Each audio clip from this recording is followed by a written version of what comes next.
Meltar Basic. I got my start in games about 5 years ago working on Borderlands 3. Fast forward 3 years after that, I opened up Monster Theater, an independent game studio that's honing in on that single player experience of Hollow Knight and Dead Cells and just those crispy single player experiences. We're trying to hit that.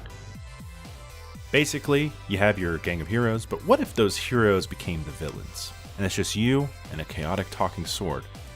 Our combat structure is meant to keep the player engaged at every turn. We're following a light roguelike structure where there are 3 acts per zone, and if you fail at the end of a 3rd act in a zone, let's say, you go all the way back to the beginning of the 1st act, which I just realized is basically a roguelike Sonic the Hedgehog. That just hit me. Anyway, the next time you run that zone, you'll be at a higher Bladewing level, and that should be able to get you through unless you encounter a certain creature, but more on that leading up to release. The talking Meza sword that accompanies Hidalgo can transform into a variety of different attunements. A whip to unleash Hidalgo's inner vampire hunter, a pummeling hammer, a wicked broadsword, a throwable scythe, and we've reintroduced wing remnants, which are basically power-ups that enemies drop. The Void Crow form, and the not yet revealed publicly Spark Falcon, but more on that soon. Atomic Owl takes a lot of inspiration from indie games of the aughts. We were heavily inspired by Shovel Knight and Celeste backgrounds, so we wanted to make ours as dynamic and as interesting as possible.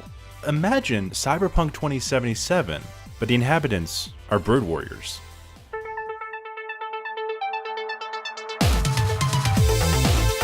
So when Elder came to me with his vision of the music for the game, it was something that I completely wanted to do, and something that I was already quite well versed in doing synthwave music. So I think it was a nice combination to get that kind of video game sound of the 80s and 90s, mainly the 90s, with the synthwave sound, and kind of bring them together to make something pretty cool.